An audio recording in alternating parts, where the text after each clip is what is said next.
आज ओतूरमध्ये खरोखरच आनंदाचा दिवस आहे, संकष्टी आहे। प्रथमतः मी उशिरा आली त्याबद्दल दिलगिरी व्यक्त करते। मला उशीर झाला याबद्दल दिलगिरी, कारण गावाचा एक प्रश्न होता तो सोडवूनच मला इकडे यावं लागलं।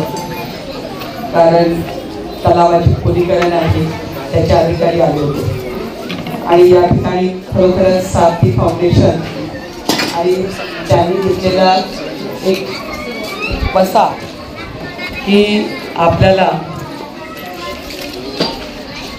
सावित्रीबाई फुले यांनी उभ्या केलेल्या शाळा, ज्यांनी स्वतः खऱ्या अर्थाने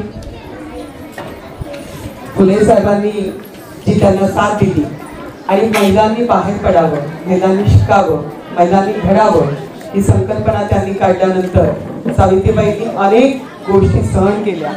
समाजामध्ये राहून समाजासाठी अत्यंत त्याग करण्याचं काम त्यांनी केलं।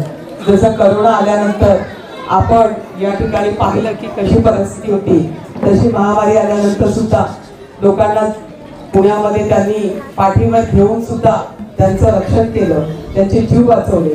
अशा सावित्रीबाई फुल्यांची शाळा आणि त्यांनी शोधलेली जागा ती म्हणजे ओतूर, आणि ओतूरचं सारथी फाउंडेशन त्याचं जतन करताय हे आपल्यासाठी अभिमानास्पद आहे।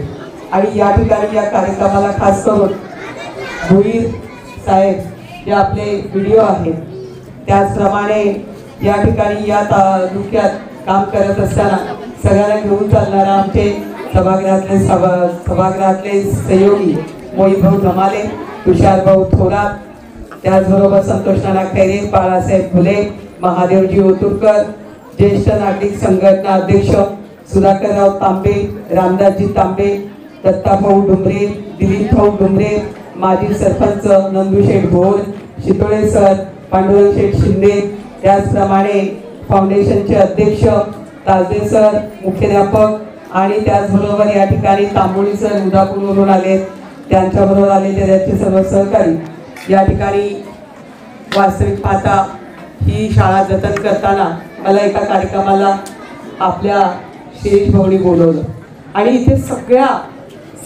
इथे शिकलेल्या घडलेल्या मुली ज्या आई झाल्या, आजी झाल्या, त्यांचा कार्यक्रम होता आणि त्या कार्यक्रमाला मला बोलवलं। कार्यक्रमाला बोलवल्यानंतर पाहिलं तर सभागृहात बसायला जागा नव्हती, इतक्या मोठ्या संख्येने सगळ्या एकत्रित आल्या होत्या, सगळ्या जुन्या आठवणींना उजाळा देत होत्या। जसं आज आपण सर्व मान्यवरांचं या ठिकाणी हार घालून आणि त्यांनी केलेल्या कामाबद्दल, जसं प्रत्येक तांबे साहेबांचा उल्लेख केला, आपण झांबाशेठचा उल्लेख केला, सगळ्यांचा उल्लेख केला की कोणी कोणी कसं कसं योगदान दिलं। आणि हे योगदान देत असताना ओतूर हे गाव, जसं आता नाना म्हटले की घरटी शिक्षक आहे, होय, कारण या ठिकाणी वसा आणि वारसाच तुम्हाला मिळालेला आहे आणि तो पाळण्याचं काम प्रत्येक घराने केलेलं आहे। मला खास करून सांगावंसं वाटतं की ही शाळा गेली 2-2.5 वर्ष माझ्या पाठीमागे फाउंडेशन आणि या ठिकाणी शिरीष भाऊ सारखा म्हणायचा, आपण कळमला देखील, कळमच्या रस्त्यावर म्हणजे जाताना तुम्ही पाहता बायपासला, तिथे शाळा पडली आहे। ती कौलं जी होती ही अशीच कौलं होती, ती मागण्याचा देखील आपण प्रयत्न केला, पण त्यांनी पण ती देऊ नाही केली। आपण मग शेवटी कोल्हापूरला याची कंपनी शोध केला, म्हणजे हा सगळा शोध करणं वगैरे फाउंडेशननी खूप कष्ट घेतले, इतके कष्ट घेतले की खऱ्या अर्थाने या शाळेचे मुख्याध्यापक आणि शिक्षक यांचं देखील नशीब म्हणावं लागेल की त्यांना देखील ही संधी मिळाली की अशी गोष्ट जतन करणं, आणि ते देखील आपल्यासारख्या जुन्नर तालुक्यात शिवछत्रपतींच्या जन्माने भूमी, ज्यांच्या जन्माने पावन झालेली भूमी आहे, या ठिकाणी आपण ही शाळा जतन करत आहोत। आणि जतन करत असताना या ठिकाणी जरी आज तुम्हाला 50 लक्ष रुपये दिसत आहेत, पण 76 लक्ष रुपये याचा खर्च आहे। आणि आता मला तुषार भाऊने आणखी एक जबाबदारी दिली की पाठीमागून रस्ता झाला पाहिजे। निश्चितपणाने ज्या ठिकाणी आपल्याला जतन करायचं आहे त्या ठिकाणी नाही म्हणायचं नाही, कारण कामच करायचं असेल तर असं काम करा की लोकांनी कधीच आपल्याला विसरलं नाही पाहिजे, लोकांनी आठवण ठेवली पाहिजे। आणि ही तर मुलींची शाळा आहे, आज मुलींचा सेंड ऑफ आहे, तरी सुद्धा सकाळपासून त्यांना बसवून ठेवलेला आहे। आणि म्हणून ही असणारी शाळा 4 नंबरची शाळा आपल्या तालुक्यात आहे, आपलं भूषण आहे, आपला अभिमान, आपला स्वाभिमान, आणि म्हणून आपण याचं जतन केलं पाहिजे। आणि जतन करत असताना निश्चितपणाने आज सीओ साहेब येऊन जाणार आहेत, सीओ साहेब भेट देणार आहेत, कारण सीओ साहेब नारायणगावला येणार आहे आणि इथे येणार आहे. ते म्हटले की मी स्वतः त्या ठिकाणी येणार आहे आणि त्यांची भेट या ठिकाणी होणार आहे. मला एकच सांगायचं आहे की जिद्द, चिकाटी आणि काम करण्याची प्रवृत्ती जी तुमच्या सगळ्यांमध्ये आहे ती ओटूरकरांची मानली पाहिजे. या ठिकाणी शिरीषची जिद्दच सोडली नाही. सारखा पाठी लागायचं की इथे भेटेल, तिथे भेटेल, तिथे भेटेल. ती कौलं शोधता शोधता कोल्हापूर गाठलं, कोल्हापूरची कंपनी गाठली. त्याच्या गेल्या वर्षी आयुष प्रसादची मिटिंगा झाल्या आणि आयुष प्रसाद साहेबांना मी म्हटलं कि कुछ भी हो जाए मगर इस स्कूल को अपने को वहाँ पे अच्छे से जतन करना है और ये काम होना ही चाहिए. ते म्हटले की ताई फिकर मत करो, कैसे भी करेंगे मगर काम तो होगा आणि पैसे किती लागो ते आपण देणार. आणि म्हणून मग रमेश चव्हाण साहेब आले, त्याच्यानंतर संतोष पाटील आले, परंतु कामामध्ये आपण बदल नाही केला. आता हे काम सुरू करतोय. ठेकेदाराला फक्त एवढंच सांगणं आहे की तुझ्यावर लक्ष सगळ्यांचं असणार आहे. हे नेते मंडळी काही सोपी नाही आहे, हे ओतूरकर आहेत. बाळासाहेब बरोबर ना? कारण या ठिकाणी सगळ्यांचं लक्ष असणार आहे आणि फाउंडेशन सतत आपल्या कामावर बारकाईने लक्ष ठेवून असतं.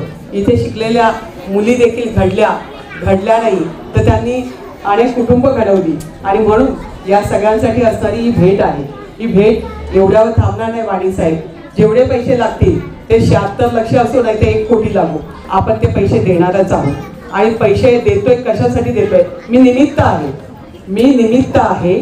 तुम्ही सर्वजण त्याचे कर्ते करविते आहात. आणि म्हणून या ठिकाणी शाळा उभी राहत असताना मला जो आनंद आहे की महिलांसाठी इतकी भरारी घेतलेली आहे की प्रत्येक क्षेत्रात महिला 1 नंबरला आहेत. आणि म्हणून या ठिकाणी आपण आज आम्हाला बोलवलं. कामाला थोडा उशीर झाला, काम सुरू करायला थोडा उशीर झाला, पण काम चांगल्या पद्धतीने होईल. चांगल्या पद्धतीने झाल्यानंतर या कार्यक्रमाची शोभा वाढवण्यासाठी हे कार्यक्रम अजून या ठिकाणी 2 खोल्या वाढणार आहेत.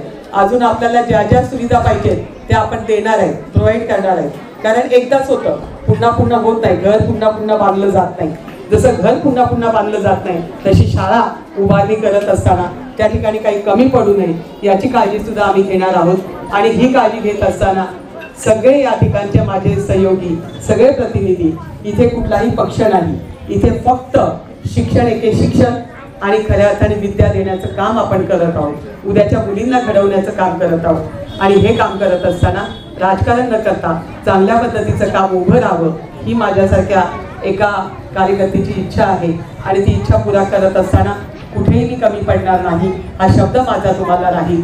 या ठिकाणी तुम्हाला जे जे काही करायचं आहे तुम्ही सगळ्यांनी साथी फाउंडेशननी बसून ठरवा आणि तुम्ही जे जे ठरवाल त्या पद्धतीने हे काम होईल. आणि एकदा इस्टिमेट करायला, कारण व्हिडिओ आलेले आहेत, सीओ साहेब येणार आहेत, त्याच्या आधी तुम्हाला अजून काय हवं आहे ते आत्ताच जर जागा अवेलेबल असेल, या ठिकाणी काही करायचं असेल तर तुम्ही तयारीत राहा. म्हणजे ते आल्यानंतर त्यांना देखील आपण सांगू की आम्हाला ह्या सगळ्या गोष्टी, या फॅसिलिटी पाहिजेत. कारण या ठिकाणी मला असं वाटतं की महिलांसाठी असणारं शौचालय असेल, त्या ठिकाणी चेंजिंग रूम असेल, या सगळ्या गोष्टी व्हायला हव्यात.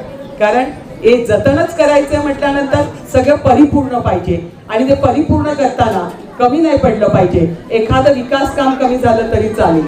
विकास काम काय करणार?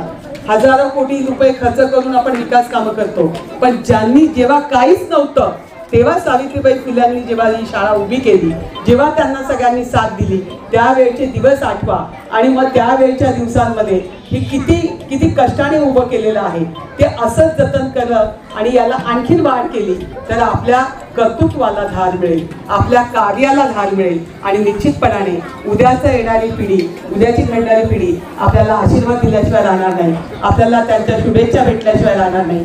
ते घडतील म्हणजेच आपण घडू. आपण कुठे कमी पडलो तर त्यांना घडलेलं पाहिल्यानंतर आपलं समाधान होईल एवढीच अपेक्षा व्यक्त करते. तुम्ही सगळ्यांनी माझी वाट पाहिली, मला थोडा उशीर झाला, पुन्हा एकदा मी क्षमस्व आपली माफी मागते. परंतु निश्चितपणाने हा कार्यक्रम खूप छान पद्धतीने आपण या ठिकाणी छोटेखानी केला. परंतु उद्याचा कार्यक्रम ज्यावेळी तो भव्य दिव्य होईल, प्रत्येकाने माझी शाळा आहे, हे माझं आहे आणि मी जतन केलं पाहिजे अशा पद्धतीने प्रत्येक नेत्याने इथे लक्ष द्यावं. कमी असेल, कमी पडेल, कुठे चुकत असेल तर ते सांगावं आणि काम चांगलं करून घ्यावं. आणि काम चांगलं करत असताना जे काही लागेल ते करून घ्यावं. ज्या वेळेला त्याचं उद्घाटन होईल, ज्या वेळेला याचा उद्घाटन होईल त्यावेळेला निश्चितपणाने आपण एखाद्या चांगल्या असणाऱ्या ह्या क्षेत्रातल्या आणि ह्या क्षेत्राला मान देणाऱ्या व्यक्तिमत्वांना बोलू आणि त्यांच्या हस्ते हा कार्यक्रम करत असताना आपल्याला अभिमान वाटेल आपल्या तालुक्याचा. अशा पद्धतीचं काम उभं करू एवढंच या ठिकाणी सांगते. पुन्हा एकदा आपण आम्हाला बोलवलं, आमचा आदरातिथ्य केलं, सत्कार केला, सन्मान केला, आम्ही आपले ऋणी आहोत. जय हिंद, जय महाराष्ट्र, जय श्रीराम.